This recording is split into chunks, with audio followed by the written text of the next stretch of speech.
Hello, everyone. Welcome to this episode of Cerberus at the Improv. I'm Peyman Ascari. I'm joined here by Timothy Knight, also known as Corn Pop. How's it going? It's good. Beautiful day here. Lots of sun. Climate change has not affected the sun. That's good news. All right. There's a lot in there. Hold on to that for a second. Andre, how are you doing, Mr. Maloche? I'm doing fine. We're preparing for the Carneyval in Quebec City. But there's another one also in Ottawa. Maybe we'll talk about this one too. So, before we actually get to news that matters, Tim, could you explain what's going on with your name? What's the reference? It's tongue in cheek. I'm making a little bit of fun at Biden and his pal Corn Pop, but also Corn, Khorn, is the god of war and violence from the Warhammer universe. So it's just a little bit of grown-up teenager games, social commentary, political dreams. You're talking about the political context now. Social, grown-up teenager game. That's right. That's an oxymoron. Grown-up teenager games. Yeah. So basically, expecting carnage, getting my costume ready. Mm-hmm. It will be what, a horror movie? Well, it depends on your perspective. Okay. No, it's because with the chainsaw and everything, with the mask. Yeah, see, the chainsaw has to be electric, so don't expect too much. A gamer, eh? If he begins telling us about the Horus heresy, watch out. There we go. Somebody caught it. That's fantastic. I think we will lose ground here. I think this is the first reference I don't get, but I feel this episode it won't be the last reference. That's terrific. Well, see, then putting my name this way is already at least we have pants on. Yeah. Do we? Do we? Do we really? We're gonna roll the dice to find out. No, we're not. Everyone, stay seated. Okay, for the audience. Okay, Peyman, hit the red button now. Let's go. Oh yeah, we're not live yet. Let's go. What are we talking about today? I mean, Carney's the big one. I'm really a big fan of his slogan. I said they should have put a question mark at the end. I'm in.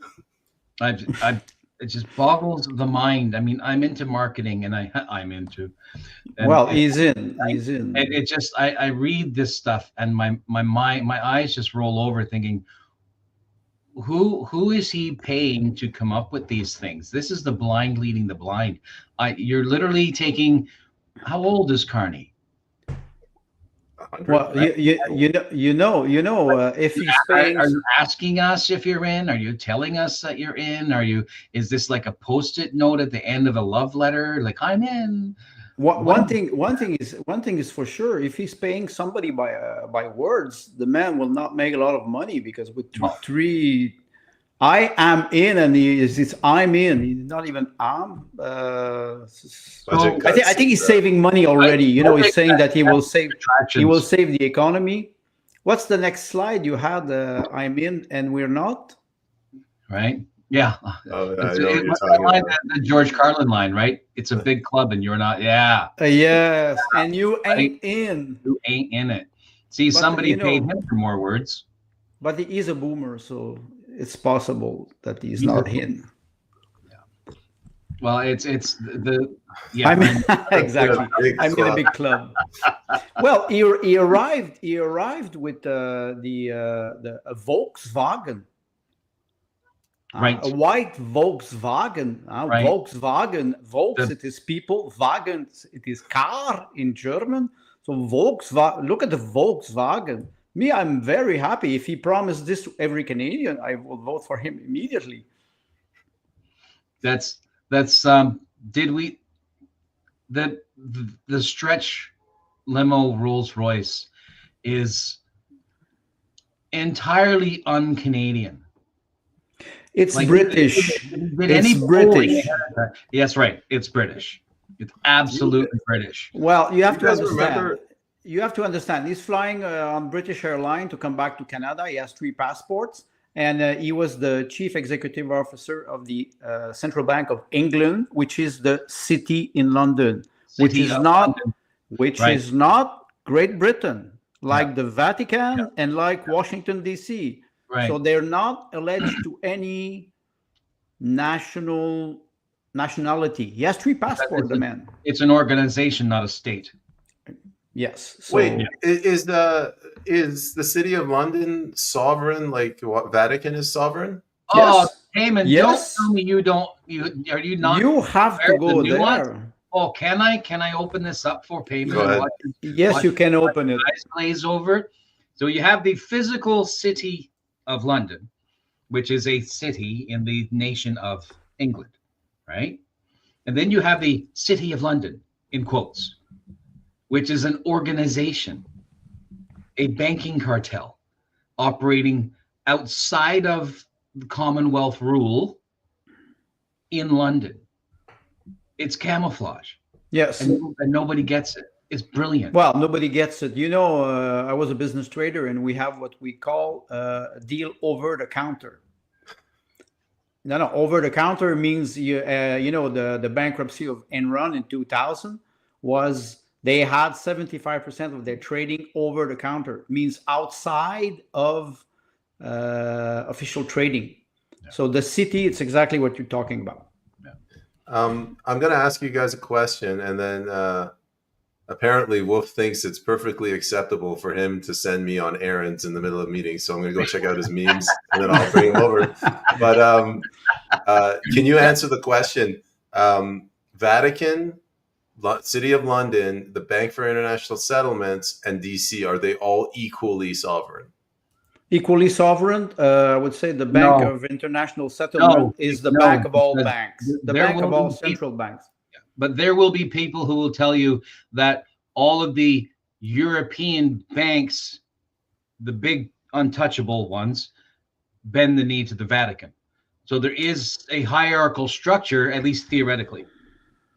Well, now the wall around the Vatican are being fortified now, while Pope Francis is asking people to open their borders. Right. And it's logical to me. The army of the Vatican is the Schweizart. They are from Switzerland.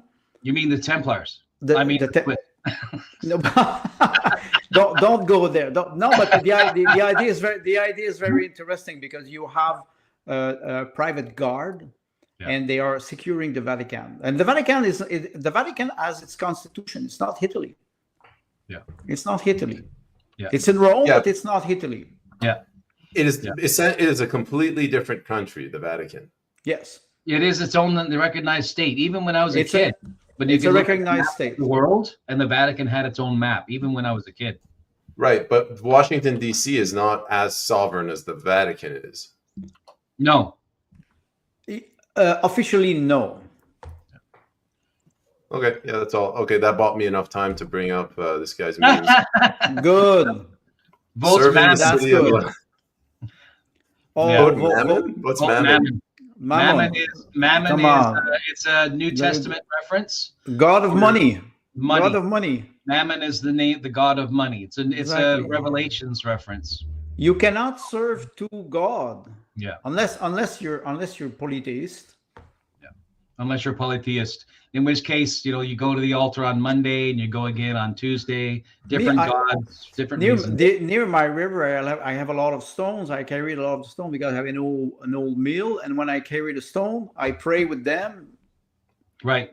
Because they are, I would say I would be a polytheist if I pray with them. No, I pray with God. I always say to God, please don't hit me with a heart attack, because I still have to carry those stones up. And if you hit me with a heart attack, you will have to finish the job yourself. So mind your own business, and I will mind my own business. You stay on your side of the grave. I'll stay on my side of the grave. All right, here's another one. Debt slavery for the masses. I'm in. Right. I'm in. Yeah, that's. I would have put peasants instead of masses. Yeah, I'm all in the climate swindle. He has a good sense of humor. I'm in the big club. The big club. I think the first one was probably the one that was yes. Yeah. Black and white. That's good too. Yeah. That's good. So there, Wolf Aurelius, you're our one viewer, and you're also just made yourself famous. So we're getting royalties when this goes viral. Well, I'm not playing a YouTube video.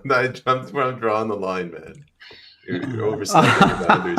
No, we're not. We're not embedding a YouTube video. Come on, if you play the YouTube video, we can go and have a coffee and come back in 1 hour. Right. The episode will be finished. Is it that Baywatch episode or a different Baywatch episode? Yes. Carney he will be incoronated, or there will be a race. No, there's who's going really. Who's going to run? Who's going to run after him? Calling it a race, but Chrystia Freeland, who can you show? Do you show back into the picture like the wet cat could have been kicked out in the rain? And Jolie, she said she would not run. She said she wouldn't run. She's on OnlyFans, so she cannot run. On OnlyFans, she has to afford her drinking habit. You know that today or yesterday I saw that Chrystia Freeland, she erased all her posts in Instagram. She erased them? Everything. On Instagram? Yeah. I didn't know she was on Instagram. I was not on Instagram. Why would a woman in her 50s be on Instagram? All right. I just like to point out the comments made. That can slide. Not to the podcast. Oh, so the link was for the spider's web. Okay. There we go. Yeah. What did you want me to put up, Andre? The red meme of Chrystia Freeland. Well, how do I? Do you Why? want me to Google? No. No, Andre, you had the picture. You got to pull it up from our channel. Hey, boy. How do I do this? Yeah, a Rolls Royce limo. Absolutely amazing. Yeah, it is incredible. Do you remember this woman named Miley Cyrus? She's a pop star, and she did these shenanigans where she danced like an idiot on stage, and she became famous. Right. Is this what Carney's going for? Like, I'm going to get to, where's this, Edmonton, and I'm going to get in the really rickety limousine and drive through the snow and get there and kick out the journalists. So now you want to show the picture of the limousine Lada. Oh. Limousine Lada. Right. So, yeah. That was for the diplomatic people in Soviet Union. But they also had what we call Voronuk. Voronuk means a black crow, and black crow was for the people. It was car that was function car for the NKVD, the police state, and everybody knew when the black crow was coming for them. It's a one-way ticket. So what about Carney? Carney, he will what? He will be incoronated, and he will. Yes, that's the Lada. The Lada limousine car. Absolutely amazing. Absolutely, and the whole roof is cardboard. 0 to 60 0 to 60 in under 2 seconds. 0 to 60 never. They fly low. They don't drive fast. Yeah, that's right. Yeah, they're still in function, those cars. Huh? Are they still in production? Yes, but not this model, but yes, Lada, they're still in production. Well, especially now with sanctions, it's right, even more. Yes, the sanctions, they have to, yes. So they're recycling all their T-72s into car parts. Well, Tupolev are still flying. The Tupolevs are still flying. And Boeing, the 737 MAX is crashing. So, what do you guys? What do you think is going to happen with this race? Like, it's down to Freeland and Carney, and I mean, both of them have serious issues. They have what skeleton in the closet. Andre says that Carney is stupid. But I think he's at least smart enough to make sure people know how to do their accounting, even if they are cheating. So I think he'll be a better, well, I was going to say finance minister, but if he's going to be PM, then he has to pick a finance minister. Who's going to be his finance minister? Chrystia Freeland. Oh my God. Back to square one. Back to square one. So now we got a Brit in Canada with a leash on an Austrian accountant. And she's not an accountant because she's a journalist, and she wasn't good at that either. I thought she was Ukrainian. This is clown show. Well, Sorry, Ukrainian. That's another Ukrainian. death trap. You know, Carney is coming from Great Britain. So now in Great Britain they have Keith Starmer, and they have the pedophile or the mass aggression scandal, and the UK government is going down. So I think Carney is flying before the the and scandal. then as prime minister or head of state, he'll be effectively immune from any charges that might come his way. Well, unless those charges are Donald Trump. Well, in which case, taxes. Well, Carney is arriving as an advocate of the World Economic Forum. He does not hide it, and he promotes the 2030 United Nations agenda with the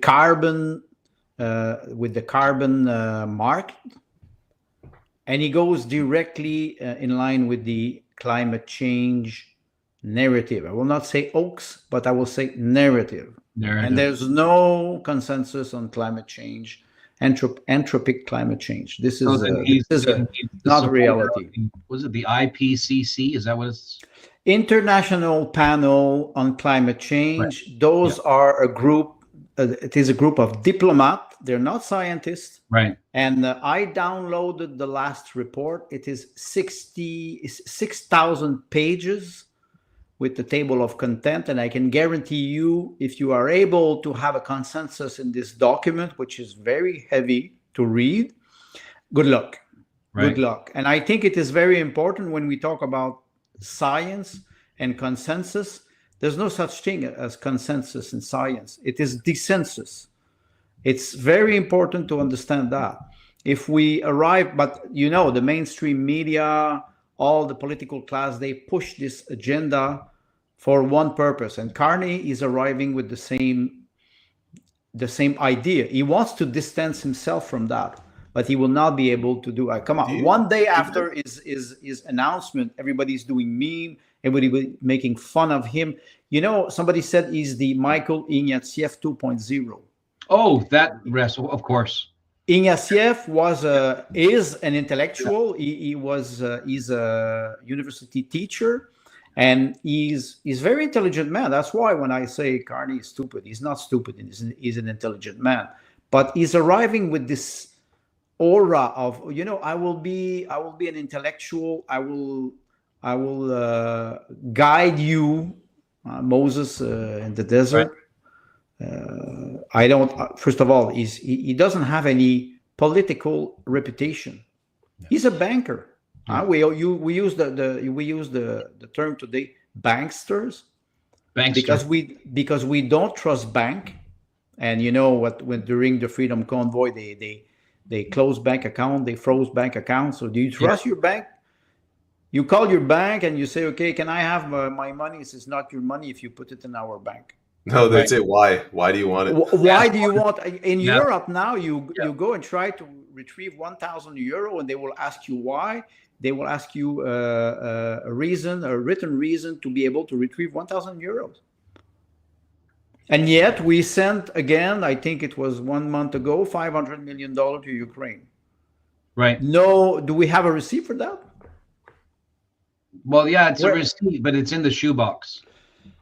Well, yes, I want to have the shoebox. Right. I think the shoebox is in my other car. So Carney is arriving with an agenda. He's trying to save the Liberal Party. He's not trying to help Canada. Yeah. Can he save the Titanic? I think he cannot. He can just play with the orchestra. Yeah. We have the first theory from the audience. What if Carney's Royce limo, logo copy, and poor speech were all on purpose? I didn't know he had a poor speech. I don't think they were mistakes, and they're trying to get Freeland in. Ah, that's a good hypothesis. It's an interesting one, and I think we have a comparison south of us. I can tell you, I listened to the speech of Carney, not all of it because it was boring. It's politicians when they arrive with a speech like this, it's always boring. I work for Canadian, but I listened to his the part of his speech in French. Thank God it's not like the other MP who wanted to run and doesn't speak one word of French and said in Quebec it is not important French. I said, shit, he doesn't know nothing about Canada. Yeah. And Carney was reading a text, and it was, first of all, it's bad French, very bad French, but maybe it's good for Quebecers, I don't know. And it was so simple. How do you expect somebody who has, I would say, university degree, I think he has a PhD in economics, how can you expect that this person cannot express himself correctly with a coherent and I would say rich vocabulary? He cannot. And even in English, they use always the same stereotype to attract the fly in the honeypot. It will work. It will work for at least for 22% of the population of Canada. All the liberal voters, they will vote, even in their grave, they will vote liberal. They will never change their, even if you say, okay, we will deprive you from your private property, you will not be able to have a car, you will have a carbon footprint, you will live in a ghetto, which we call 15-minute city. Yeah. And you will have a bicycle one day every 2 days, and you will eat bugs. Oh, let's go. They will still do it. You have what, 20%? Okay, well, you can include the NDP. You have 30% are still not convinced that the 2030 agenda is not a hoax. Even though it's on their website in plain English. And you go to other languages. You go on the website, and they don't hide it anymore. They just don't hide it. So good luck. Yeah. We have some follow-up audience, but Tim, what's your view? Do you think that this is they're just trying to get Freeland in? So let's, for a little bit of sideways fun, let's look at the self-governance comment. Is this not Trump in 2016, was it? 16. Limo, the logo copy, the poor speech, all on purpose, right? So Trudeau's first kick at the can, he was full of bluster and repetition and sounded like a grade 9 kid hopped up on rock stars, right? But this was intentional. He did this intentionally. So is Carney, although Carney is more smooth, he's visually more smooth, he's more aware of the camera. Right? So as far as being if indeed he is a managed puppet, it's possible, but if indeed he is, then he is considerably smoother than what we've seen in the States. And that's probably the British decorum rubbing off on his personality and how he managed himself in public. Are they trying to get Freeland in? Keeping in mind that the Liberal Party is toast, they are not winning the next election, and they're likely to be decimated at the polls, then bringing Carney in is to rebuild trust in the brand. That's right. He's managing. So they're bringing in a manager to rebuild the Liberal Party. They've got, how far are we away from September, October? 2025 or 2026? And I've been saying 2026 for the last couple of years, and a lot of people aren't quite wrapping their head around that, but we'll get to that in a second. We're only 6 or 8 months away from a potential election here in 2025. If that's the case, nothing new is going to happen, right? So whatever they'll do, what the NDP tried to do in British Columbia prior to the previous election, that is, they'll try to ram through a bunch of big deal items that will hopefully survive the CPC landslide. You're talking about 6-7 months. It means in summertime. Yeah. Peyman will be at the beach. Yeah. And 35% of people will not turn in to go to vote. Right. So That's you will diminish the majority of the Conservative. Yeah. If you have an election in summer, Yeah. everybody will go to the beach. Nobody will go vote to vote. There's no member of parliament who wants an election in summer because they take 2 months, almost 3 months off every summer. And they don't. So I think it'd be very unlikely that a caucus would agree to a summer election. So my thought with the proroguing that we talked about last week was, if March 24 they come back to the floor, at which time there would be the Carney would enter as the replacement leader, and there will be some type of handover. So then Carney will have a what do they call that, an onboarding period, maybe a month, and there won't be an election, right? Because they're going to be decimated anyway, so they might as well drag it out as long as they can, right? And then once you get everybody goes off for summer, they come back mid-September, and Paul Revere says, okay, we've had enough, we're done. And it won't matter what the Liberals try to do at that time, because the NDP will also be chomping at the bit for the election. Did you check the press conference of Pierre Poilievre yesterday? No. He did a very quick and he was attacking Carney. Yeah. And he was saying that he will. He said that Carney is a globalist. I was honestly, I was impressed. I don't like Poilievre, but I was impressed. He was right. Immediately, he attacked Carney as a globalist, and he was saying we will restart the oil and gas industry in Canada. And I would say this infuriates the socialists in Quebec, because when he's saying that, he's saying, okay, we will have a national policy on energy. Yeah. Which is quite different when you hear François Legault, who wrote a long letter. No, I didn't write it. Somebody wrote it for him because he has problem even speaking in French. So, but he wrote in the Hill that he would not cut the electricity export, but he's practically threatening American. Yeah. And I was impressed because yesterday Poilievre showed, he said it's nationalism against globalism. In his very short speech, yeah, I said, whoa, that's interesting. So perhaps the shift. So perhaps this apparent shift in his posture to what seems to be a more nationalistic approach, especially because if he can paint Carney as the big bad globalist, then he will paint himself as the nationalist, as the blue savior, the blue messiah. It'll be June, and he'll drink the water of life, and he'll get the blue eyes. He'll become the blue messiah, right? So then, and perhaps their internal polling is saying, we're going to win with or without Quebec, so who cares? Who cares? Right? But if we get the West, we get Ontario and the West excited for the blue wave, and we'll get more of them because now we're adding anti-Quebec. Exactly, and it's interesting. It's Danielle Smith too, right?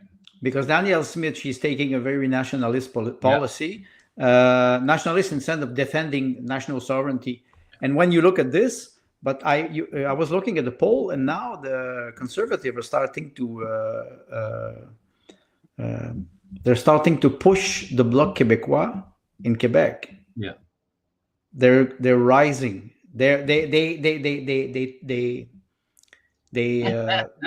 top in the rest of Canada. The polls are they arrive at a certain level, but in Quebec they're still growing.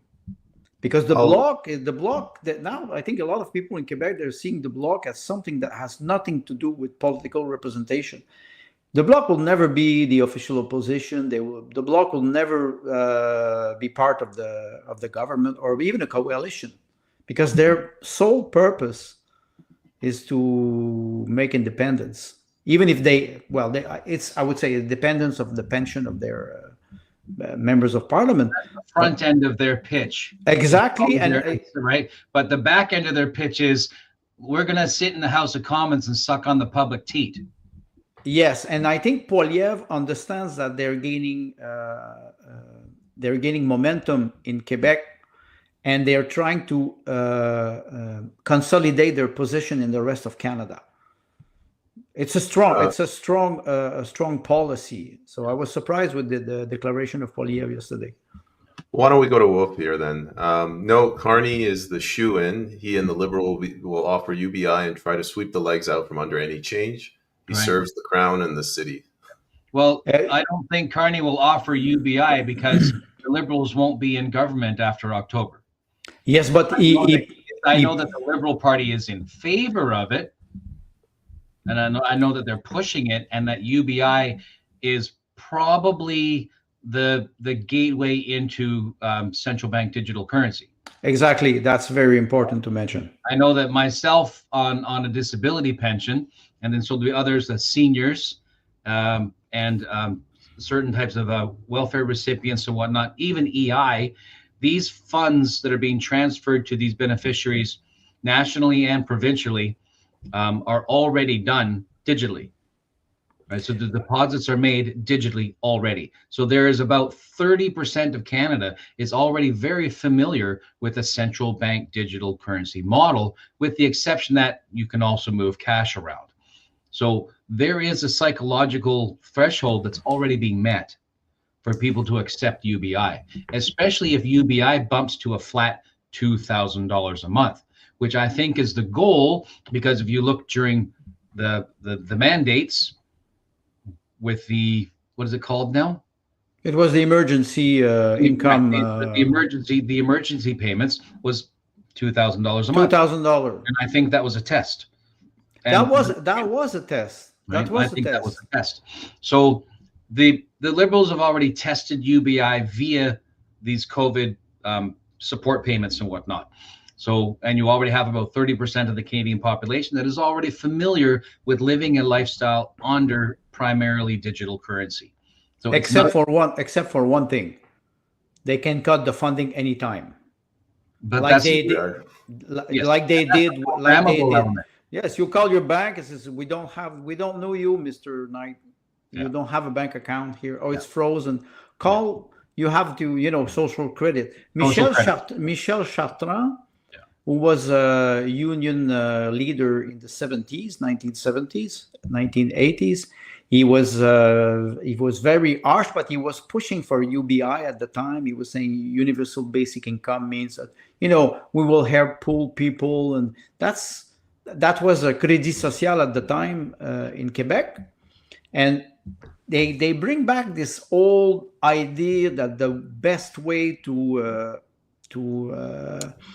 have a more fair and equal society is that everybody should have an income. But don't forget, with artificial intelligence, they say that there's a lot of people who will lose their work, translator, a lot of skilled worker, and even university academic. So they were preparing the way to, I would say, to make it more acceptable for people. You lose your job, okay, we will provide you. It's like unemployment. I remember it was 1994, after the bloc was created, they started to attack the unemployment agency in Canada, because there was a big transfer of money from the account of unemployment to the government. I don't remember, it was in billions of dollars. 90. And yes, and a lot of union leaders, they were saying this, they're robbing people, because when you work, you pay unemployment. That's an insurance policy. And you remember, I think it was in 1997, they changed the definition of the and even the title. It was assurance emploi, assurance chômage, unemployment, and after that it was employment insurance. So they changed the name of the program, and they could pump the money out of it, so underfinancing the money that was coming from the workers.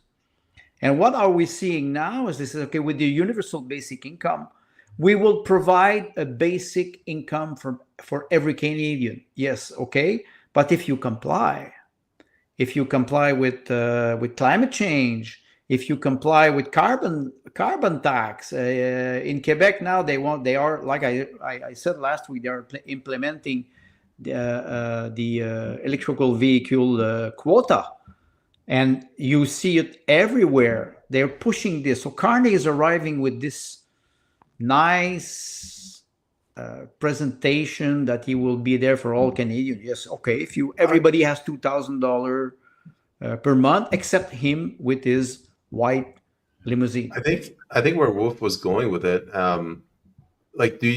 I'll share my thoughts. I think that the Liberals are going to tone down their far left extremist talk. I think that's why Carney's here, to More give this like centrist, good, mild-mannered person as in opposition to Trudeau, which was a lunatic, to try to strip away some of the voters from the Conservative Party.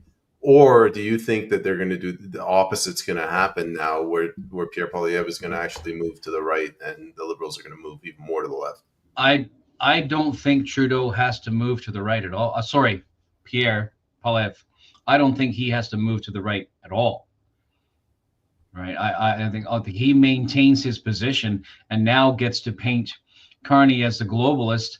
And we finally have somebody who visibly looks and behaves like what we perceive to be a globalist. Whereas Trudeau never looked international. He never looked at nothing. Never looked Euro, right? He never looked like anything other than, than an unqualified part-time teacher, right? And that's an insult to teachers, right? So he never looked professional. He never looked diplomatic. He never carried this. And if you say that, because I haven't paid any attention to Carney's speechifying, I'm more interested in the visuals, because the average Canadian only has about 3 seconds, and they'll make a visual. They'll take, and that's what they'll run with. So, he's mindful of that. So he keeps his mouth shut. He'll take the seat regardless. Everything that we're saying is Carney will do this, Carney will do that. And the answer is no, he won't, because the Conservatives will be in government in the fall. So Carney won't. Carney's job is to save the Liberals from dropping to 6 seats. That's his job. That's what he meant, though. Like, he's going to lean into universal basic income to try to get those people that think with their emotions. Oh, the poor. Oh, the needy. Right. The people who can't pay mortgages. But see. Oh, But Poilievre is going to do the same thing. Is what I'm saying. Is if I get someone else to do all the plowing, and then all I got to do walk behind and drop in the seeds and keep on going, then I've done my job, right? So he's let the Liberals do all the plowing for the last couple of years. The Blues have let the Liberals take all the heat for COVID, all the heat for the mandates, all the heat for the financial mismanagement, and they've let them take all the heat for that because their pushback has been minimal.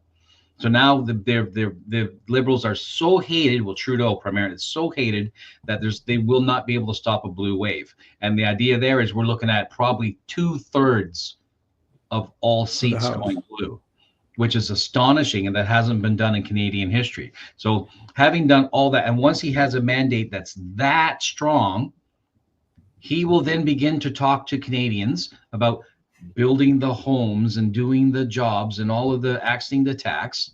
He'll axe the tax and do this dollar for dollar thing where he'll say, this is how we're going to support UBI. Because I was at an event that Poilievre did a couple hours away from me back in September or October last year. And in that event, and he had 300 people hanging on to his every word like proselytes.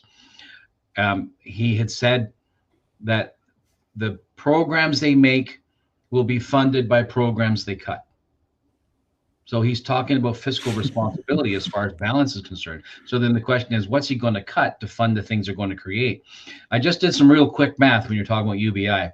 If 1/3 of Canadians are on some form of financial benefit, be it right old age security, right down to welfare recipients, then you're looking at, and the payment is raised across the board, raised to $2,000 a month for every one of these beneficiaries, because it's universal. It has to be one single amount for all of these beneficiaries.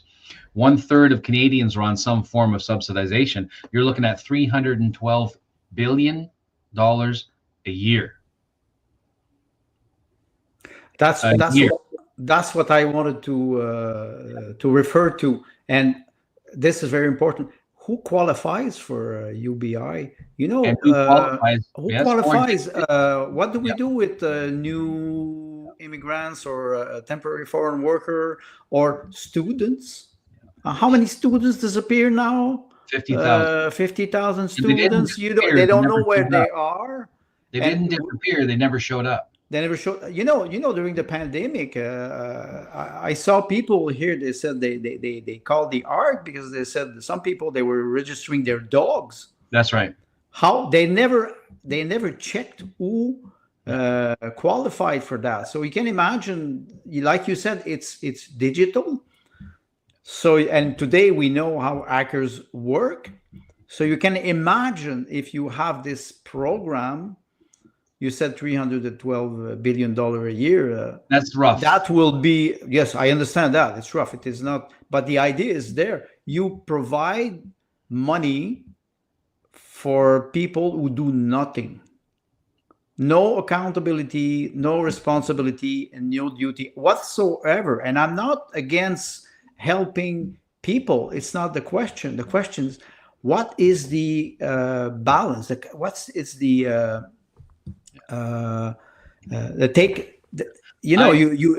deal? What's the deal? I rebut that they are not doing nothing, because UBI using social credit, some form of programmability, carbon footprint, right? Then your how much cubic feet of car you're allowed to produce. Everybody could be given you have 100 cubic feet of carbon you can produce every month, and this is worth that much, and this like a food measuring system, right? And you do these things, and then you add a social credit attached to that, then UBI becomes the bell over the dogs. It's Pavlov. It's Pavlov. Exactly. So this is very useful because you can make 1/3. Who needs AI to vote for you? No, right. I can write to an audience in a super subtle way to say, this is what I want you to do, without me saying, this is what I want you to do. Tim, I get that, but what I can't wrap my head around is, if you bring in UBI, I'm just going to stay home. I'm not going to go to work. And then when 100% of the people are at home, yeah, who's on the farm? First of all, secondly, where's the money for the UBI? The big consortium will be on the farm. Yes. You will have big. They are. Yes, exactly. They are already. Look at Maple Leaf Foods. Maple Leaf Foods owns most of Quebec. And you can be sure that you will have drone who will deliver you food in your home, and you will not be able to go more far. Then that's a fantasy world. That will not happen. I can guarantee you now people are starting to push back against the concept of 15-minute city. Now they're starting to feel the news slowly tighten up. And it's not very comfortable. At first, you start to breathe a little bit more heavily and you start to adapt. But when it starts to be much more uncomfortable, you start to talk to other people and they're starting to feel it. What I would say would be that globalism, as we know it now, is ending. And what will replace it? Maybe it will not be nationalism or state, because we see the push of Trump to have a more, let's say, integrated American continent with Canada and Mexico. Mexico are not very happy with that because they're nationalist. They're more nationalist, I would say, than Canadian. But look at what happened here. Mexico has a history of fighting for their identity. That's it. Right. And so that what's the right word? Just to be clear, fighting, not winning. But that's, how is that any different than the Plains of Abraham? Right. It's not. You still have Quebecers who are pissed at losing the Plains of Abraham 17 times. The war was lost, but they were still fighting. And I can say, the resilience of the Quebec identity is still there. You can see it with ordinary citizens in Quebec. they're very attached to the language and the, let's say, the distinctive culture, and they fight for it. Even if they don't fight hard, they keep on fighting. And the integrate, the concept of the 51st state. There's a debate now in Quebec about this, and nationalists are not happy because they're losing ground. They try to sell a social democrat society in Quebec, and it is quite fascinating. Globalism is not ending. Yes, exactly. He's right. He's right. And it is shifting. It is a mutation. Yeah. Right. Yeah. The shifting that we see tends to happen on the eve of an election. Right. So you look at the ebb and flow of human nature, right? So you have a rising tide of liberalism. Then they realize, wow, liberalism really sucks. And then there's a rising tide in conservatism.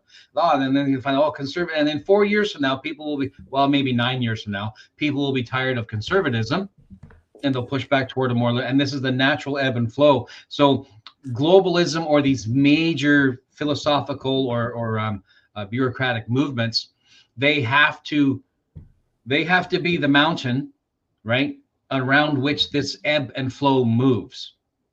Do you understand the picture that I'm painting? Right? So globalism or nationalism or statism or whatever these large concepts are cultural concepts, they're like the rock. They're like the rock in the river. Right. So with the high tide and the low tide, the rock is still there, but over time it changes. Over time it adapts. So globalism is indeed molting in that sense. This adaptive camouflage is an interesting concept because that's very much a psychological response to stress. Right. So globalism is now feeling the pressure against it, particularly in Europe. So it's reskinning itself to something more palpable. You need to understand, if you talk about Europe, you need to understand that the European Union will crash. This is a statement. It will crash when it is coming. It is coming. You can see what is happening in Romania and what is happening now in Hungary and in Slovakia when Ukraine cut the flow of gas through Europe. Now the liquid natural gas will be much more expensive for for example, Slovakia. So they're starting to challenge the European Commission, and we will go back to something that will be, again, what I was saying, balkanization of structure. And then after that you will have some great political power, of course Russia, but China, United States, that will they will have power grab.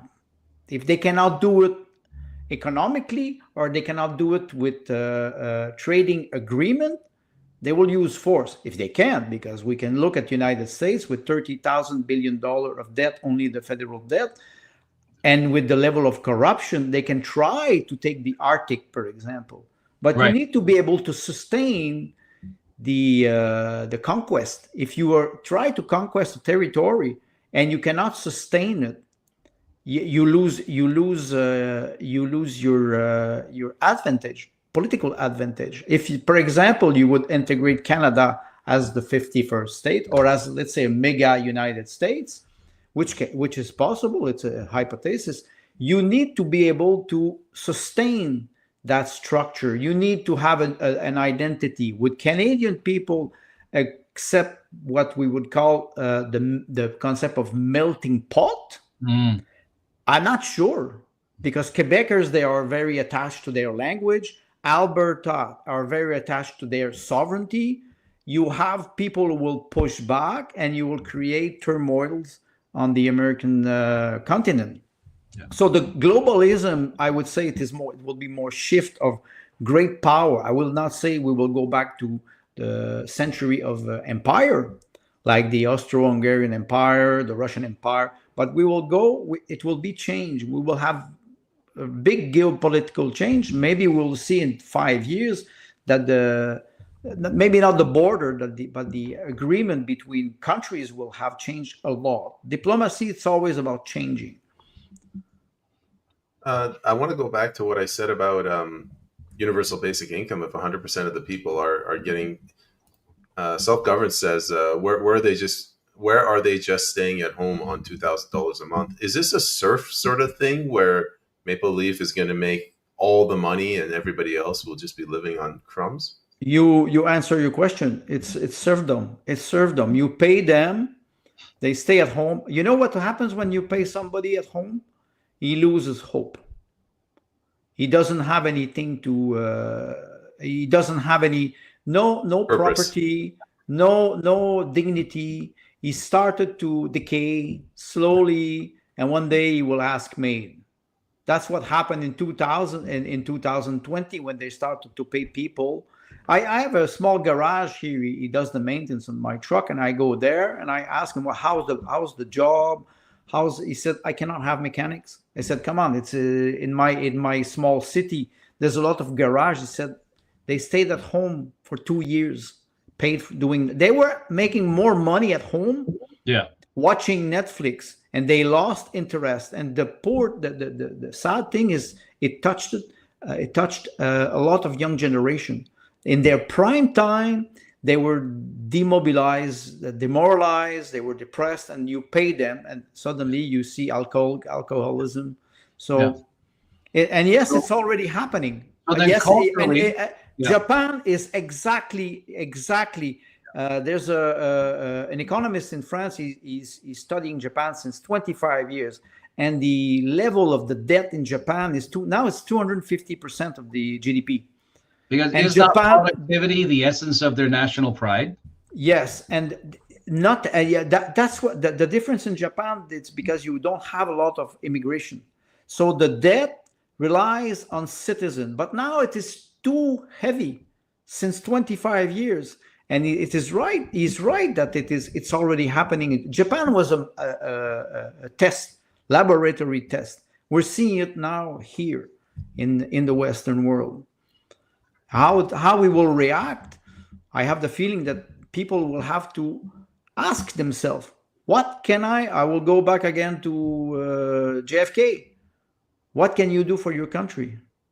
Invest yourself, invest time in your, watch our panel.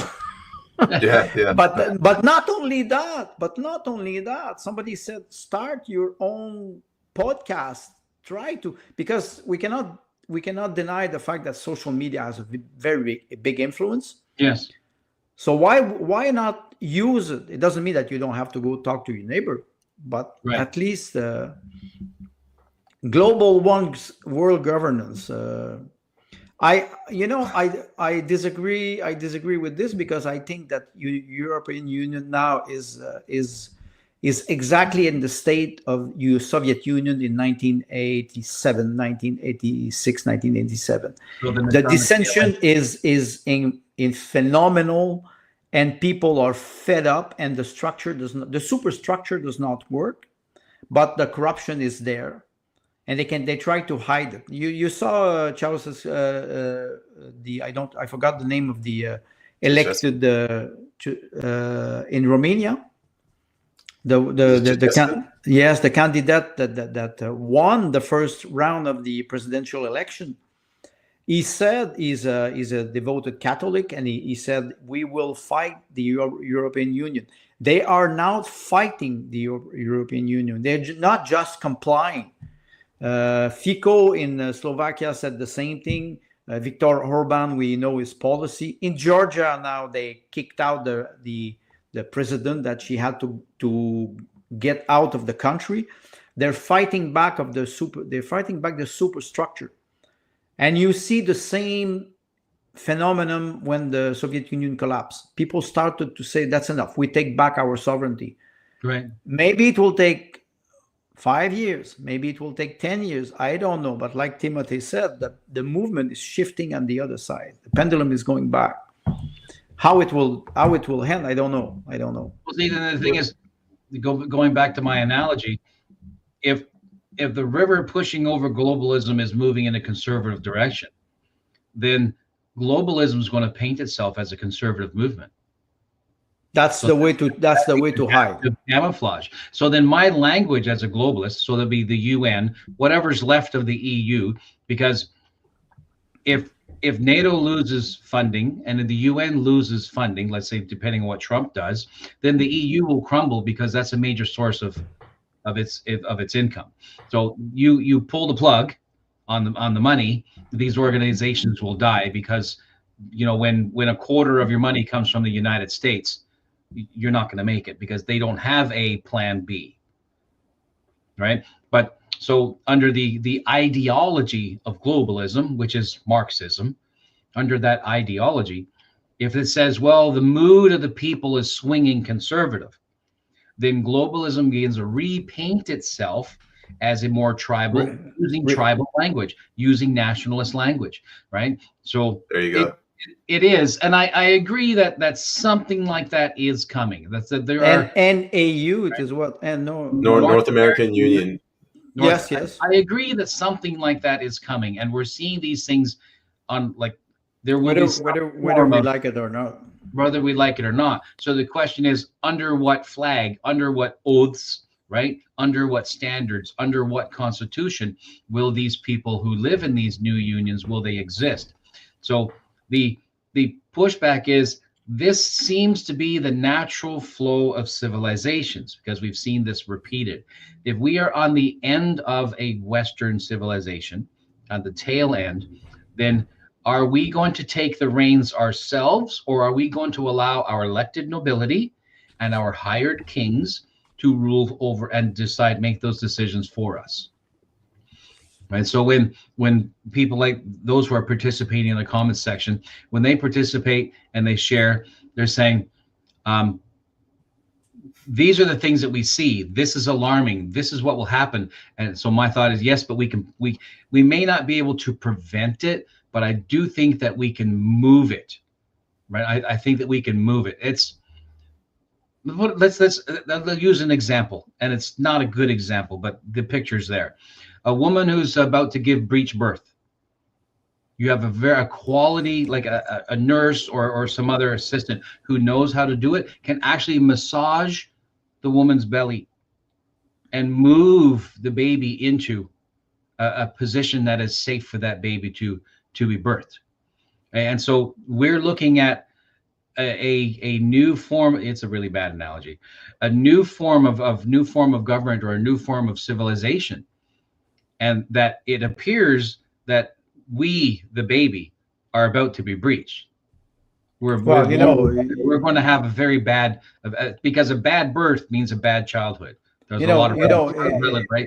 We can do that. We can manage that, but we need to have hope that we're not going to be left behind. We need to have hope that we're not going to be turned into mindless serfs. Well, right? the analogy that you mentioned is interesting. Giving birth. It is Marx, and Hannah Arendt took it back, and she said history has a tendency of violence is the midwife of history, and violence brings back a new baby in life. That's one thing. The other thing is Mikhail Bulgakov, who was a Russian, or you can say Ukrainian if you want, because he was born in Kiev. But he has short stories of a young doctor, and he's called. It is a young doctor in Soviet Union, 1920, and he's called to go to deliver a baby, and he has a medical book, which was a German medical book at the time, one of the greatest, and he's drinking tea, and he's trying to find a way. He has to go deliver the baby, and he's afraid. They called him. The car is waiting with the horse. It is in winter, and he does not understand. He says, "What if it is a case of siege? I don't know." He's a young doctor. So he arrives there after 6-7 hours, and he delivers the baby, and he goes and put his hands in the uterus of the woman, and he turns the baby around. He doesn't have any experience at all. Yeah. And when he comes back home, the book is open, and he looks at it and he says, "It is so easy. Before, he didn't know. He was afraid, okay, the mother will die, the baby will die. And after the experience, so the experience is very important. The fact that we will live in troubled time will change our behavior. And that's a beauty. If people wants to read Bulgakov, that's a very beautiful short story. I think that's important, to give people hope, to tell them, even if it is hard time, try to experience things. Do not just rely on theory. Do not just rely on AI.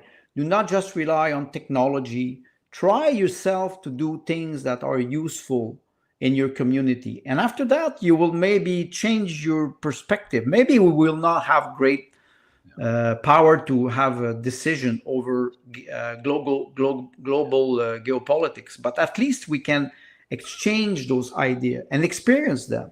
The other thing that I want to mention is, yesterday when I saw Mark Carney arrive in his Rolls-Royce limousine, I thought of Catherine too, the great Catherine. And many years ago, I think it was 20 years ago, in the Montreal Museum of Fine Art, they had the car of Catherine the Great in an exhibition. And I went to see that car in that exhibition, and I went to Russia, and I was looking at that. I said, wow, it's incredible. And yet Carney, when he arrived in his limousine, I was saying to him, where are my subjects? He comes from the city of London. Where are my subjects? It's not like Trudeau.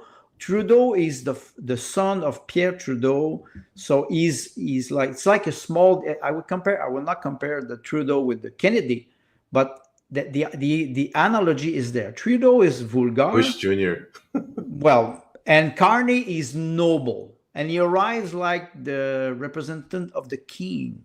Yes. So he arrives in the limousine, a Rolls Royce. I was surprised it was not a Bentley. And with no hamburger in his hand. And you see, Trump, he eats McDonald's. Yeah. What do Carney will eat? Yeah. Well, roast beef. Trump is using a populist language. Yeah, a metaphor, right? a symbol. Language. Yes. Masterfully.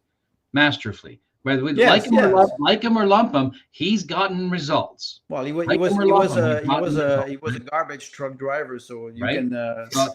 He was very good at it. Man's marketing team, because so many genius moments that will go down in the history like that.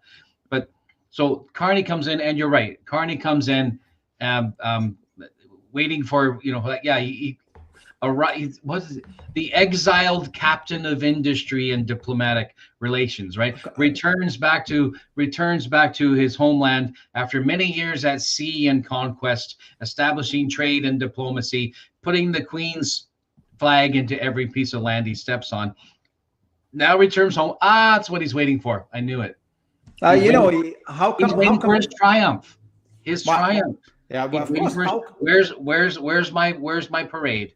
Where's my where are all those little subjects with small Canadian flag waving like this and say, God save the king? That's right. Or God's, and it's just like, wait a sec, he arrives like he's a king or the representative of the king. Maybe don't forget that Great Britain, they have MI6. And they are very active in the ex-Soviet Union Republic. They're opening, Great Britain now is opening university in Kazakhstan, in Tajikistan. They're opening universities everywhere because they target young generation around the ex-Soviet Union. So the Eastern Bloc. The Eastern Bloc. So now he's arriving like he's a representative of the new power. And there's a big fight now, a big battle between United States, the new power, the power of the 20th century, but the new power, and the old guard in Great Britain. I always saw the United States, peasants from my mom, I always saw the United States as the mercenaries of the old aristocracy. Look who's dying. Yes, it's Europe, but America, it's like the mercenary. They are great in technology. Yes, peasants, Justin. Rolling Stone. Well, that's it. And we will not. Maybe we ask a DNA test.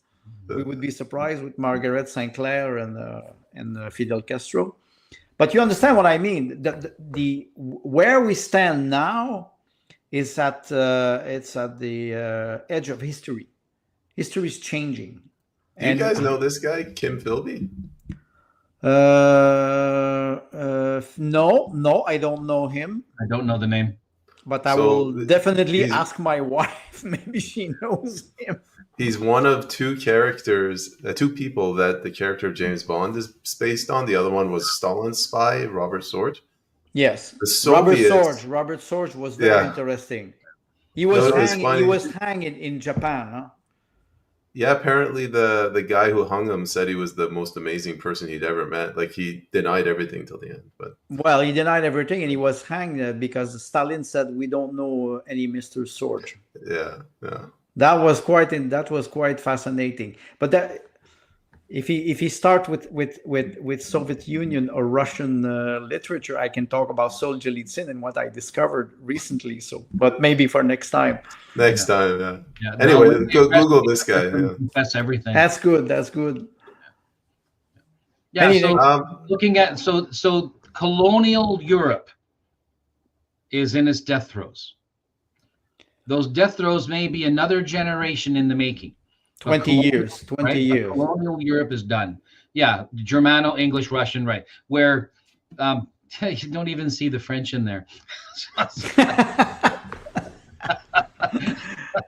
But Candace they get a lot of Catholics upset. Candace Owen, she's about to do a podcast, and she's very, very famous in the United States. She's about to do a podcast about Brigitte Macron and Emmanuel Macron. So maybe that's why we don't see French now. Yeah. Look, they try to have low profile. Norman. Yeah. So while Europe is busy in its death throes, Russia is doing its very best to maintain self-sustainability despite everything the world has thrown at it for the last 2014. So right. 2000 Maidan 2014. Right, since NATO propped up its own government in the Ukraine. Right. Yeah, autocracy. I was thinking about the bloc countries, and funnily enough, these satellite nations who have become quite hardened to this type of political and economic behavior. So now they're under pressure because the gas lines have been what? Well, Nord Stream was cut. And then last week, Ukraine attacked the Turkish stream. Right. So then, and Ukraine attacked.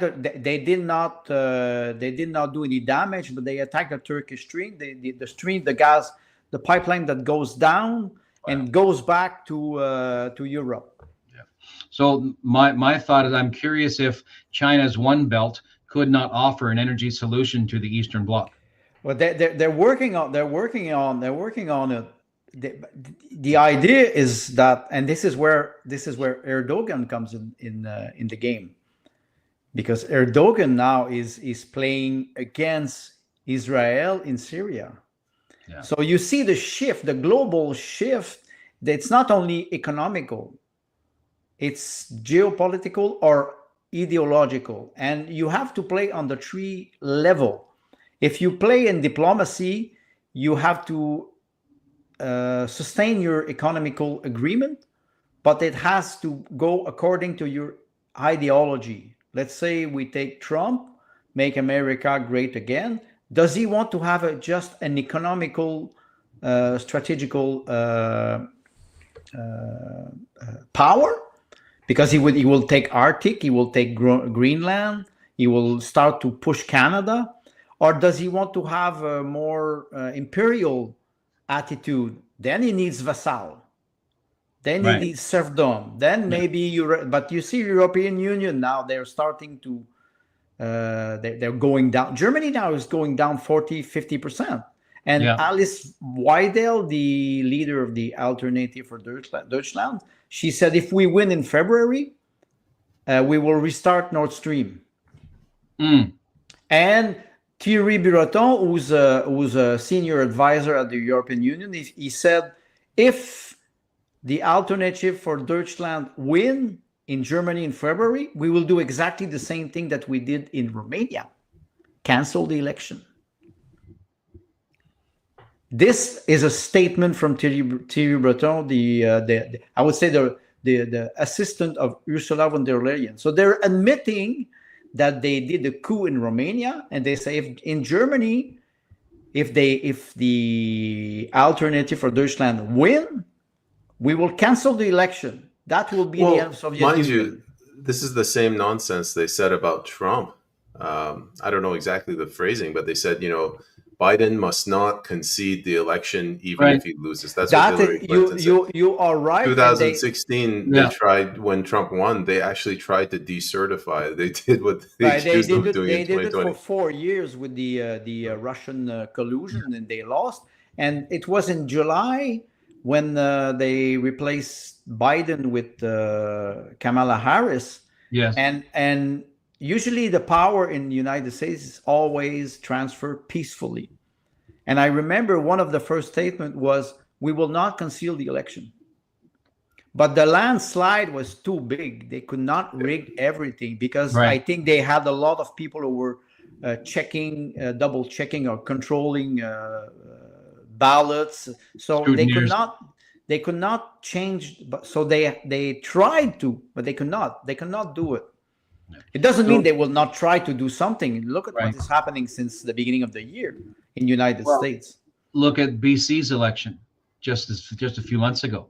Yes. And there are those of us who were involved with that on an administrative level, and we know there were shenanigans. We know that there were intentional mishandlings, right? Managed incompetence. They knew that if they did not give proper guidance to particular handlers, especially those counting and moving the ballot boxes themselves, that if they did not give them proper guidance, they knew that it would be mismanaged. And in so doing, they were able to manipulate those results. So we know that in very simple ways that you can't, take them to court over, we know that it's possible. My concern about Romania is if the people allow to go to another election and then it's refused, in Romania, you risk another Tiananmen Square.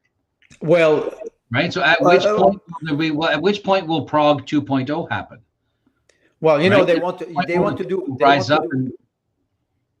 to do a Maidan in Georgia. They want to do a Maidan in Romania, and I can guarantee you that the authoritarian regime will not permit it. I gave you one example. We had frozen bank account here in 2021. Right. Yeah. Now Thierry Breton in European Union said that if they have to refinance the European Union, they will freeze bank account of people in European Union. And the Central Bank of Russia said exactly the same thing. So when you look at this and you say that there's a power grab at a very high level, political level, they can say to people, okay, you are free, but if we decide that you're not, you have to comply. And it will be the geopolitical power that will decide. It will not be people. I think they're underestimating this. In its essence, that is a feudal system. I'm referring to neo-feudalism. Yes. I refer to that since many years. I could not express it explicitly because I did not have the political instrument, or I did not have the knowledge. But today, what I see, it's an opinion, but what I see is that the superstructure is starting to reinstate authority. Maybe it's not that bad because with authority, you will maybe have moral code. The authority can bring a moral code. Now we had this matriarchal societies or matriarchal civilization, lack of authority. But now, baby, you start to have more more authority, hoping that it will not be authoritarian structure. There's a big difference between the two. Authoritative. So, yes. So in the sense of like personal and corporate, and I don't mean corporate and corporal, right? No. Responsibility. But that's which goes back to noblesse oblige. We were talking about the duty, the nobleness, the fact that we don't have only rights, we have responsibility, we have duty. Authority is important, kindness is important, but we have to understand the meaning of those words. Now the language has been perverted a lot. A man can be a woman. A man can give birth. We know all. I will not go back there. But if we go back to a more classical, like you were saying, Tim, conservatism, a more classical conservatism does not mean that we do not permit individual freedom. Right. We associate this with duty. And I remember in 2021, the politicians, they started to push this duty concept with the vaccine. Oh, right. It's a duty. I wanted to say, okay, go take it. Yeah. Go take it. Okay, I will assume my own responsibility, and I will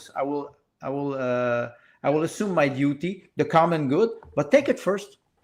I trust you, but go first. Yes. And Albert Bourla at the time says, "Oh, I cannot take my own vaccine because I don't want to take the place of an ordinary person." Yes. And I'm the Pope. Yeah. The Pope speaks French now. I don't know. Not for what, 600 years? Well, let's in winding it down, let's see what we got. Some funny stuff. Well, it's actually tragic. It's Trump might not make it till Monday. Oh, do we have assassination? Boy. Does he have any insights? He's got a BB gun and a ladder. Yeah. Airsoft. Yeah. But maybe we could. I wanted to talk about again the national policy on energy, because François Legault wrote a letter to the Hill in the United States, and I read the letter, and he was not threatening Trump, but he was pointing the fact that in Quebec we have a lot of natural resources. Strangely, lithium. Right.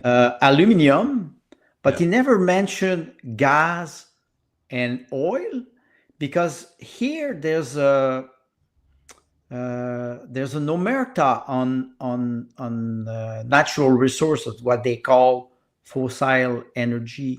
And here it is interesting in Quebec, because if this dam breaks, Poilievre will have a very good argument to push people to develop its natural resources.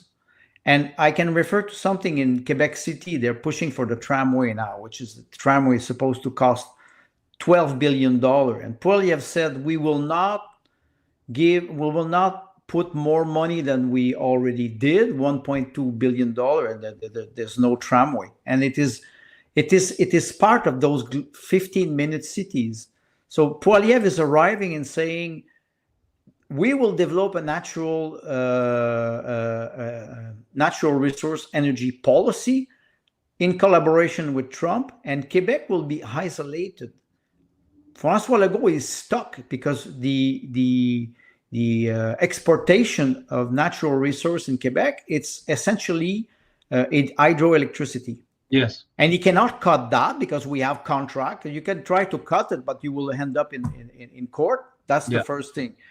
So I think now the socialists or the social democrat in Quebec are stuck with their own contradiction. They cannot go against what is coming now, even at the global level or at a national level or at a continental level. If it is like new American Union, maybe. Isn't that what happened to Russia after the Second World War?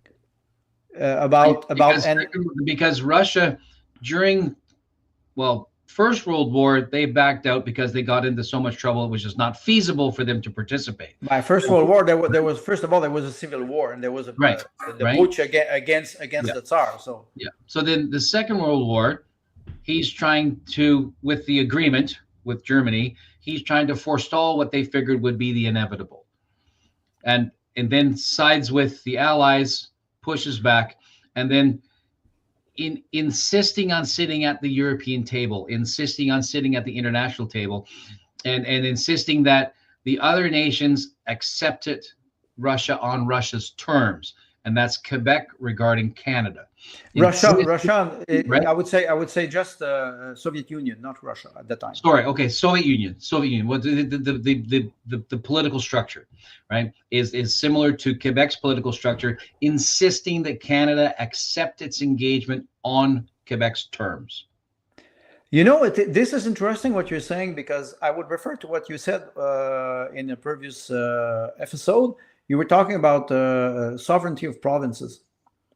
And I would say take the 50 states, and take the 10 provinces and the 2 territories, and give them political power, equal political power, in the sense that you treat your negotiator, you treat the person you're negotiating with, you treat them equally. You have something, I have something. We respect each other. We exchange things. America is a great continent full of natural resources. Quebec is isolated, not only culturally, because we are stubborn. We use language and we use this distinct society to push back and not develop ourselves economically. That's what we do. I work for Hydro-Quebec. I can tell you we developed a lot in Hydro-Quebec. We developed hydroelectricity. We were developing nuclear. And we dropped nuclear in 2012. Now, there's a lot of natural resources, but if we are stuck in the narrative of fossil fuel, we stick with the UN Agenda 2030, and we stick with the climate change, we cannot develop them. And if the tide is changing, if the tide is turning and we are stuck, all actual politicians will have to backtrack. And they will lose a lot of political ground. It is coming. Poilievre will not be stopped. Even if Quebec says my prerogative is to have energy is my prerogative. Look at what happened with Newfoundland. Now it's back. There's a backlash because I think there's a lot of people who say, wait. How come we have a win-win agreement with Quebec? It never happened before. Why it will happen now? Yeah, because maybe we're screwed again. Because they are. Because they are. Because you can imagine if the energy, the price of energy goes up 5 to 10 times what it is now. Newfoundland will say, okay, you paid us 6 cents per kilowatt hour, but now you're making 18 cents. That's right. Now the Ministry of Energy in Quebec is saying that we have to accept that will be a shock in tariff. What do you mean a shock in tariff? Now it is 8 cents per kilowatt hour for a residential tariff. It will be 16, 17. New York is already paying 17, 20. So imagine Newfoundlanders, they will say, wait, you pay me 6 cents, but now you make 18 cents with the new development in Newfoundland. That's why the ex-prime minister, I think he saw the scheme. He saw it. He understands what is coming. Oh, Danny Williams. Why I say this is because imagine if the price of energy goes up. Yeah. It means that Quebec is even more isolated. And if they want to stay isolated, it's a question of language, of culture. They will not sustain the wave. Yeah. The blue wave or the conservative wave will force people to develop what I call natural resources. That's a hypothesis. That's an opinion. But and it's possible. It's possible that if Quebec does end up earning more from its export electricity, and it's significant, that the Western Canadian provinces will go, hey, wait a minute. Well, Alberta in particular. And yes, You're making money hand over fist off of electricity and your electrical grid, a natural resource that you've managed to keep out of the transfer payments formula. well, there was an argument this week because in the calculation of the transfer payment, the hydroelectricity production is not taken in account. Yeah, that's right. So if you take it in account, you will have it was about $4.5 billion. So the transfer is not 13.8 billion; it goes down to 8 or 7 billion. Yeah.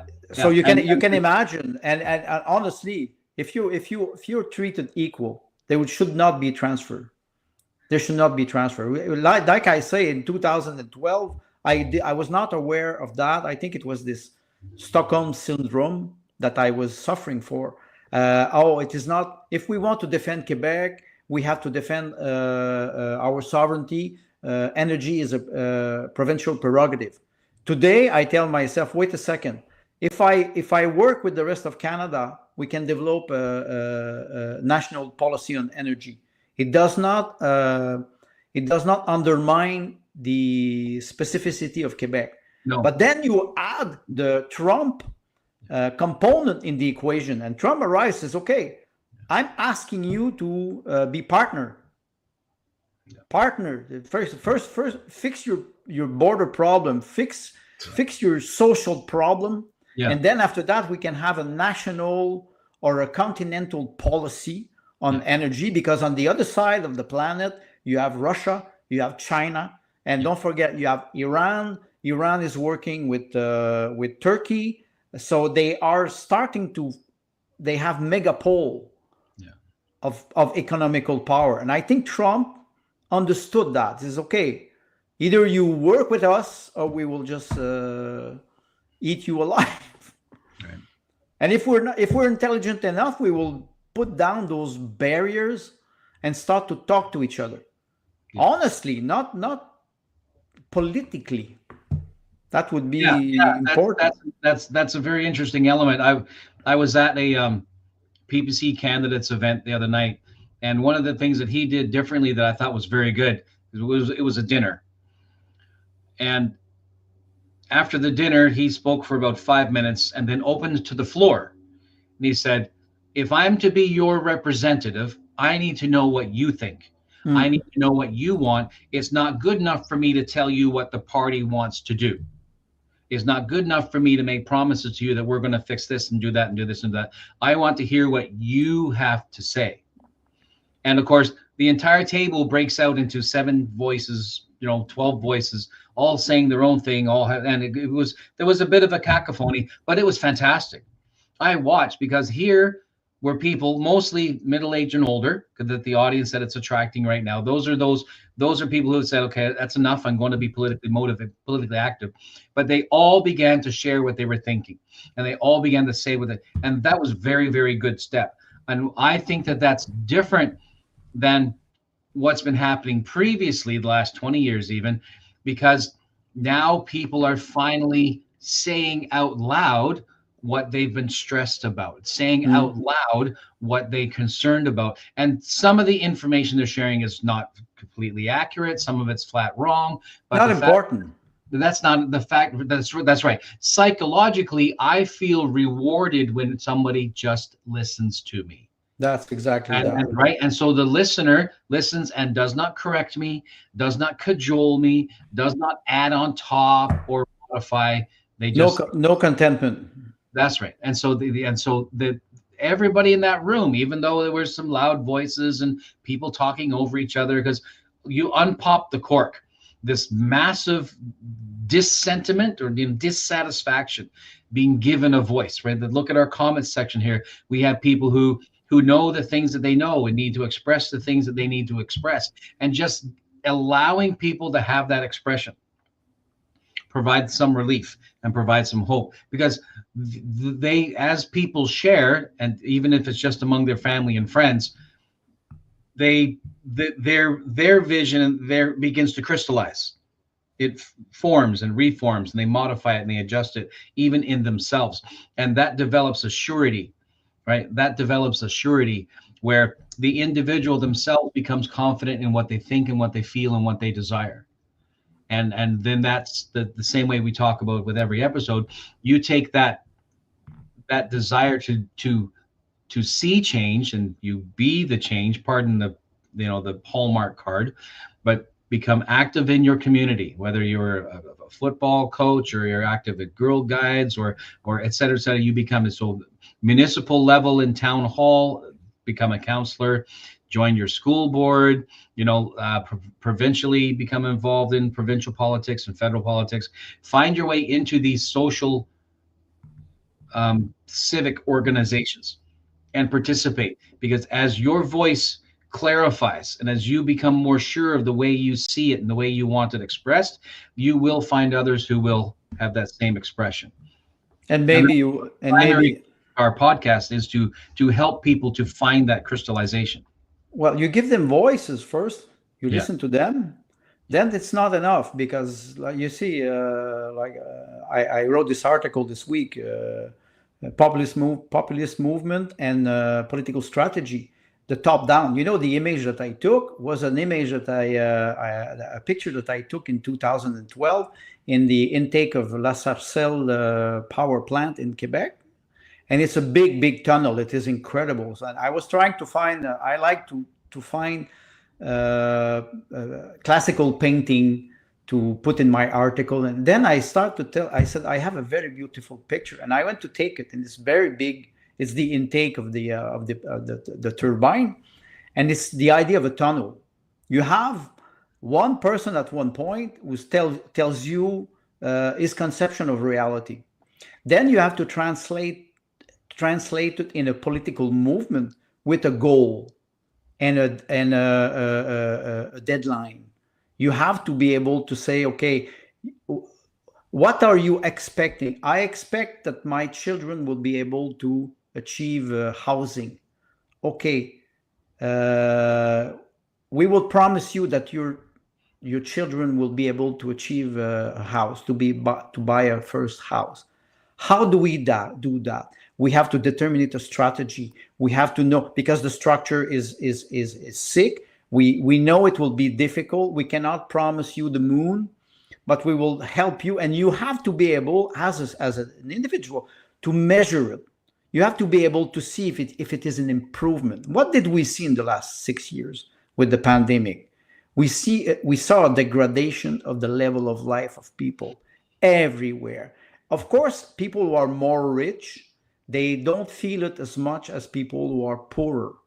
And that's why the idea of universal basic income, it looks appealing, but it is not. It is not, because we're trying to fix a cancer with aspirin, with Tylenol.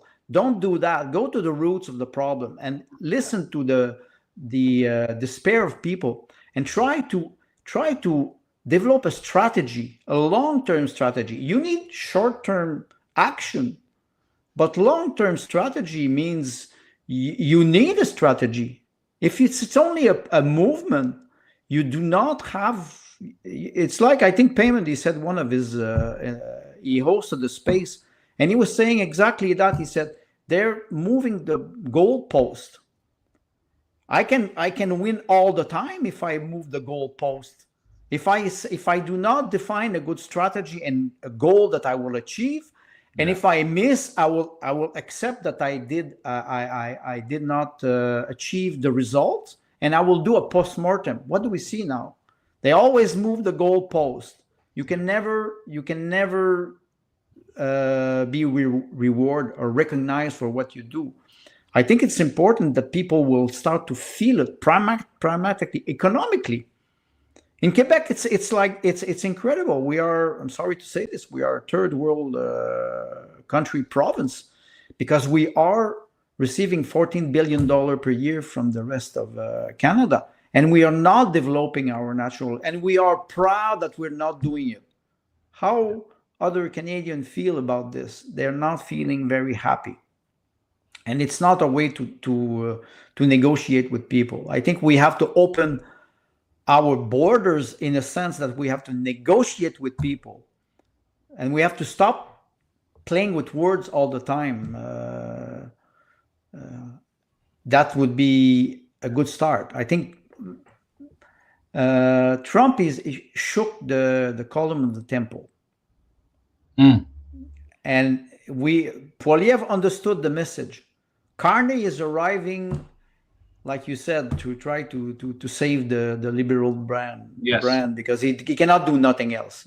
He can, but maybe he's preparing something more, I would say, diabolic in a sense. We don't know. Like one of the viewers said, maybe they will change the face of globalism, and maybe globalism will be as evil as it is now. The face of globalism in Canada is going to change over the next 4 years, probably 8 or even 9 years, because the Blue Party is going to paint it their way. So the public language, the public dialogue around how Canada perceives globalism is going to be more blue. It has to be. If I'm a conspiracy theorist, I will say which blue. It is not dark blue. It will be this blue against UN blue. You know, the blue. The blue for DEW to protect us against. That's a joke I made on Facebook today. Somebody was talking about the DEW.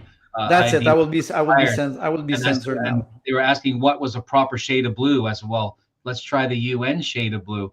The tied to and Terra Carta.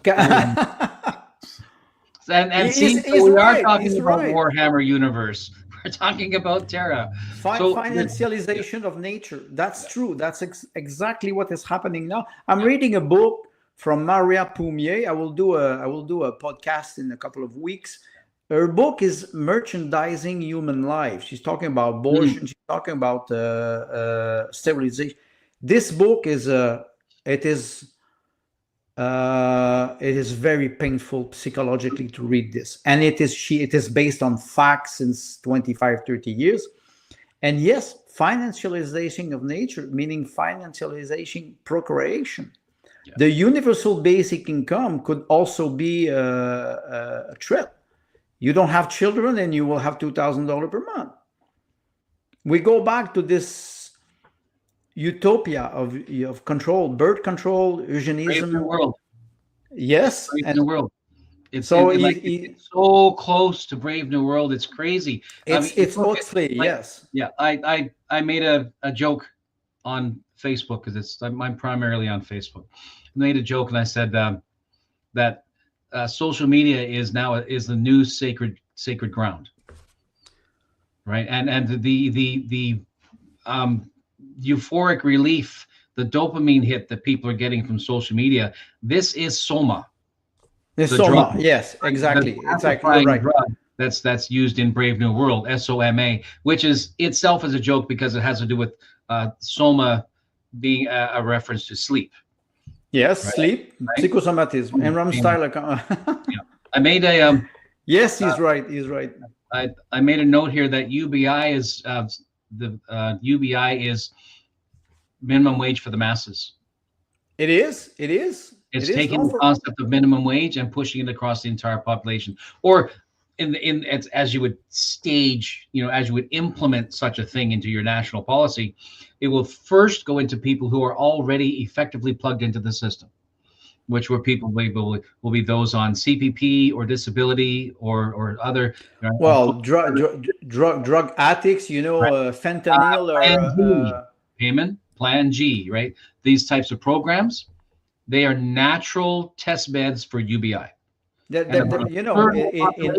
those systems. In many places now, they're financing drug injection sites near primary school. You say you're killing me, Wolf. Just a quick message to Canada First and Gary. We're trying to keep this politically non-partisan, so some of your messages I'm not putting up. Sorry. We try as much as possible. There was a note, saying, asking why Peyman doesn't talk as much as the other two of us. I think and it's not his fault, and it's not our fault. Peyman is a natural interviewer and is very inclined to share the mic and let other people share their views. We are trying to beat that out of him in the back rooms, but we have not been effective at it yet. No, it works in the back room. It doesn't work here. In the back room, in the back room, sometimes in the back room, I see I'm not on Telegram for 4 or 5 hours, and I see 75 comments, and I tell myself, what did I miss?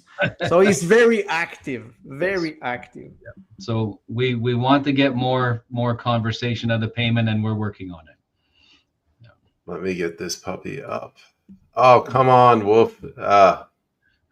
Damn it. Twitter doesn't save normal like normal human beings do. It saves in a different.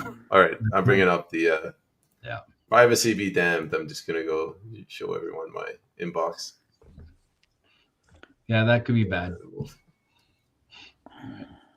So this is the first one. Looking. Oh, okay. Looking. Oh, yes. Safe and secure. Oh, I like this one.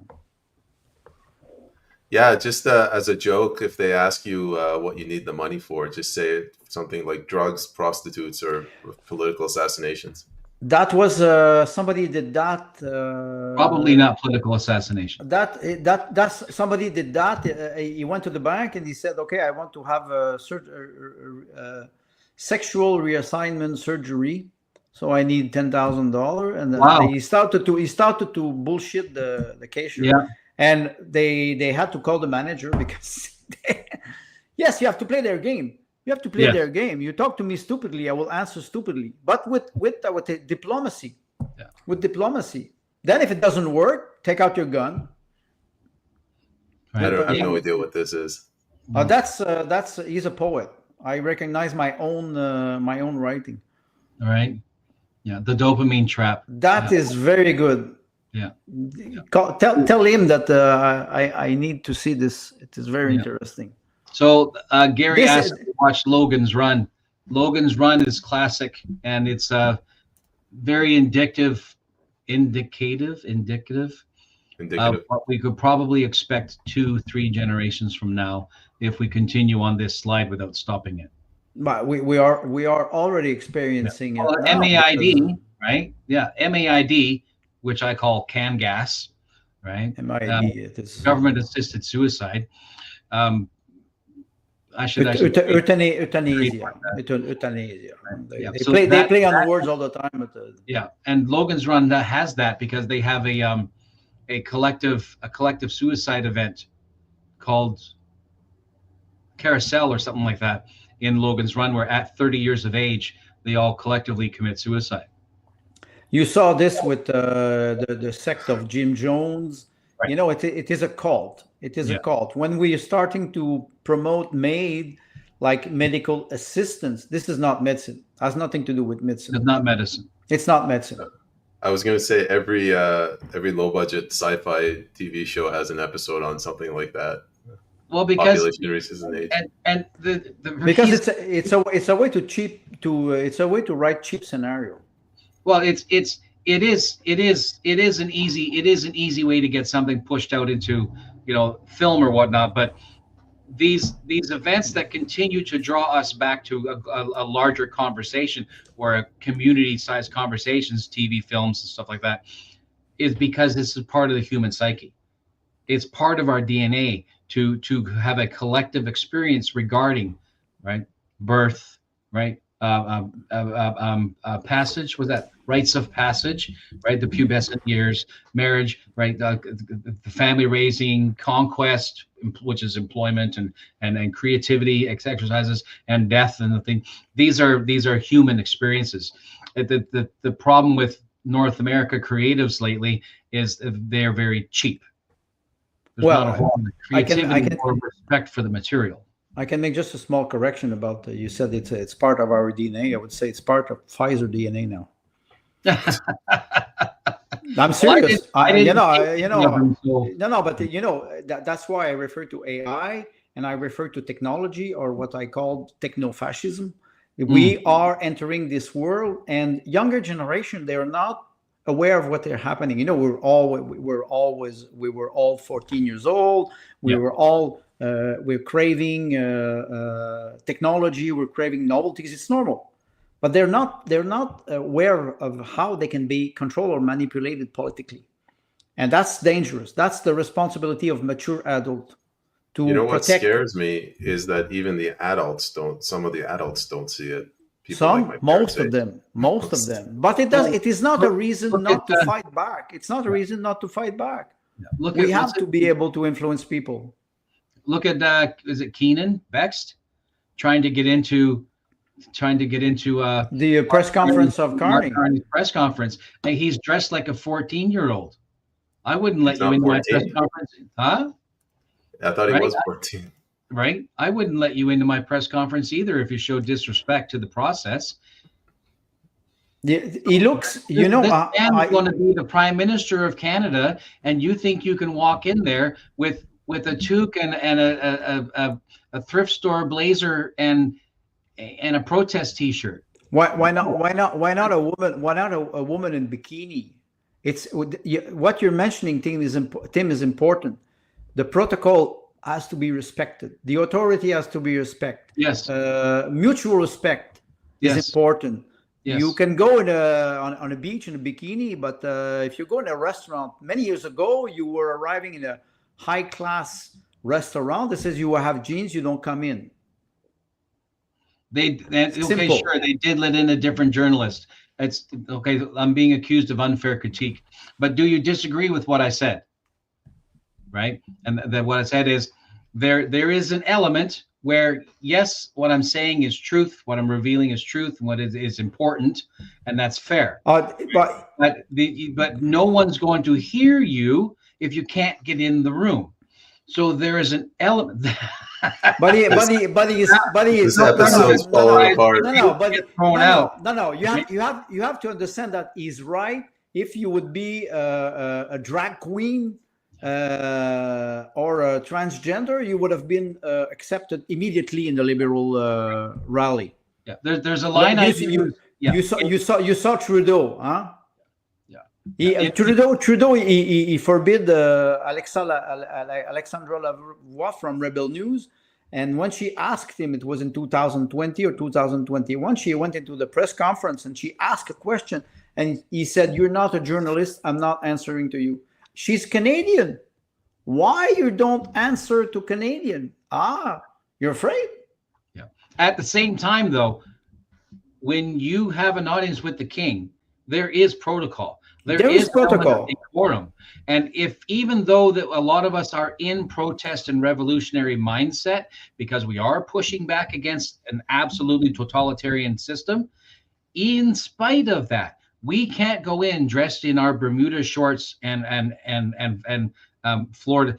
Well, sure, F Kings too, but there's still a protocol. Yes. Because regardless of who leads you, they do have it. The chair deserves respect. You Not understand necessarily the person, but the chair deserves respect. You remember I told you about King George and Beau Brummel. Beau Brummel was a friend of King George, and they're very familiar. And Beau Brummel is he was like, why we say Beau Brummel? It's a handsome man, very popular with women and everything. And he's with George. He's with King George, and he's there. When he was alone with him, he was calling the King George. But one day he was in the room and there was a diplomat. And at the time when they wanted to have tea, they ring the bell to bring the servant with the tea. And Beau Brummel said to King George, and there was a diplomat in the room. He said, "Ring the bell, George." When he was alone with George, George would say, "Don't come on, Beau, call me George." But when somebody is in the room with me, you have to call me my king. Yes. And he made the mistake, and after that, Beau Brummel disappeared completely from the royal court. So you can understand the protocol. You have to understand, if you're in a public environment, you have to respect the protocol. If you don't, you will be treated like that. Yeah, and I Keenan's all right. I'm no fan of Keenan, but Keenan and those like him pushing into that space and moving or revealing to us the shenanigans that are going on, etc., and sharing their commentary with us in the way they do. That's an important element of our citizenry. That's an important element of our culture, is that these are the bards and the jesters, right? These are the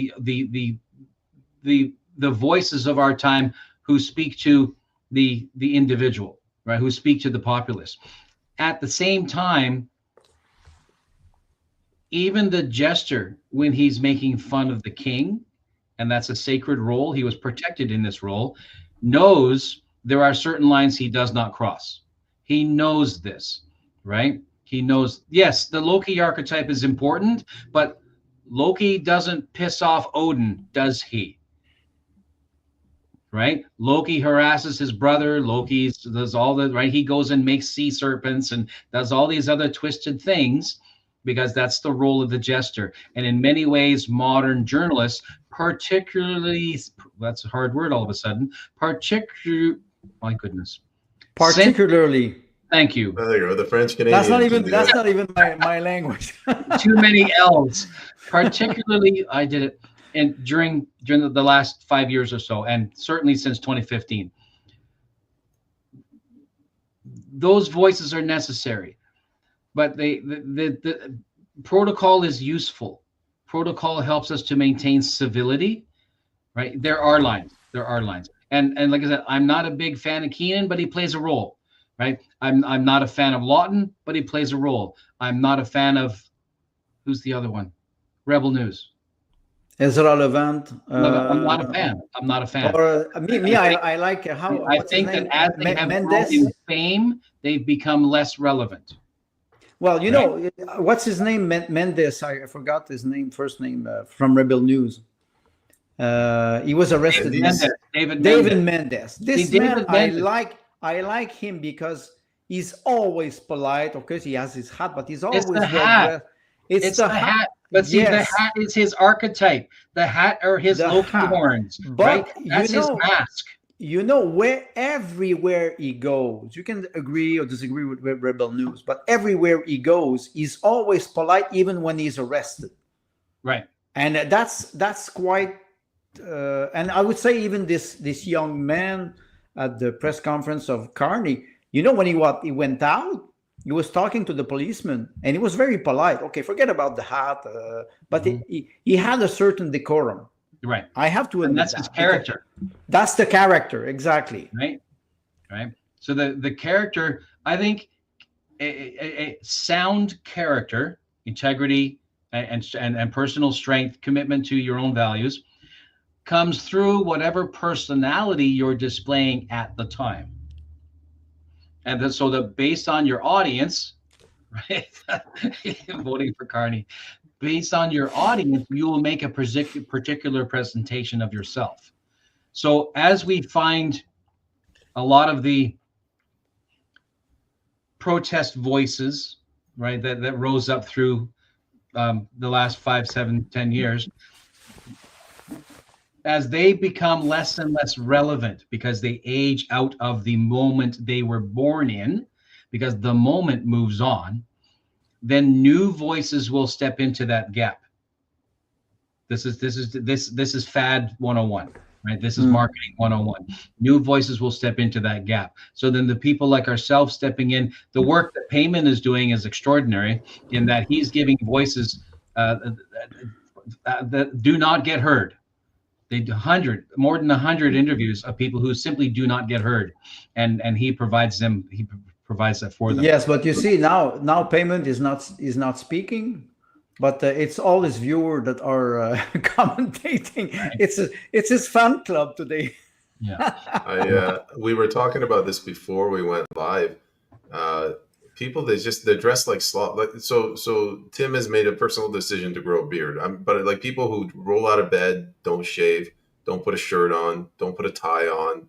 You know, like if you're going to an event and if the future prime minister might be there, maybe try not dressing like a piece of shit. You know, like is that too much to ask? But you know, there he is. You are right, and like I said, when I carry stone here, do you think I wear a tie or do you think I look like shit? but Right. I'm working. It doesn't Yeah, mean yeah, that that's different. Yeah. But if I go to the theater, in Russia, they still have this sense of elegance. When they go to opera or they go to a ballet or they go to a theater, you go to the Bolshoi in Moscow, I can guarantee you they're all well dressed. Because they respect. If I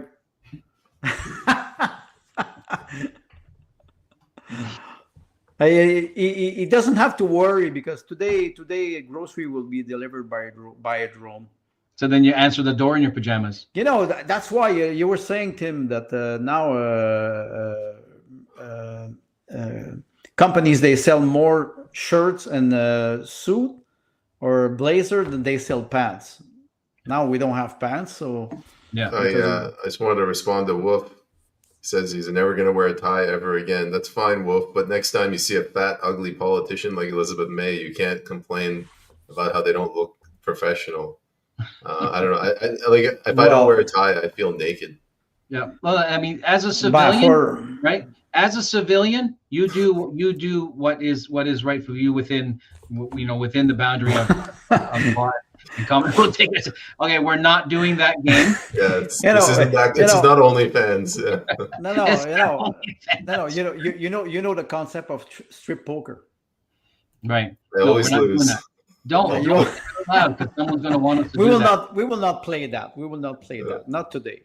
This is not a telethon. And not live.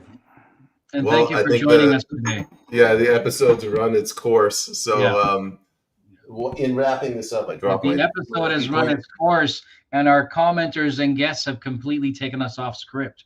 No, that's okay. It's not bad because we have to react. I like it, and we integrate people into the conversation. Let's end it off by asking, who do you think is going to be the next Liberal Party leader? I think it's Carney. It's Carney, hands down. Andre? No, I agree with you both. It will be Mark Carney. Yeah, on his white steed. I was going to say pimp mobile, the Pope mobile. It looks like the Pope mobile. Yes, you're right. Canada First says Carney as well. Carney. At least he won't be riding a unicorn over the rainbow. You're good fellows, and your personalities have shown through nicely. I am encouraged. Lemon Mobile. There it is. Lemon Mobile. Yeah, there it is. Yeah. So they have a nice dog. I like this little puppy. Yeah. Shih Tzu. That reminds me of a traveling salesman goes to a small town in Midwestern United States and sees an ad for a zoo, and he says, "Oh, this would be interesting. I'll go check out the zoo." And he paid like $20 for access, and there was only one animal. And asked later what he felt about it. He said it was a shit zoo. I did not see that coming. All right. Well, thanks to the audience for joining in. Tim, Andre, I'll see you guys next week. And share us with your friends. Have a good weekend. Yes. All of you. Come back for next week. And we have some evil plans, so keep in touch. Oh, yeah, there's homework. Read the show notes. There's homework. You're going to be graded next time. And do your homework, because this counts toward your final grade. And don't forget the Carneyval. Carneyval. Le bonhomme Carnaval. The show was going so well until that comment, Andre. It was a stellar show. See you guys.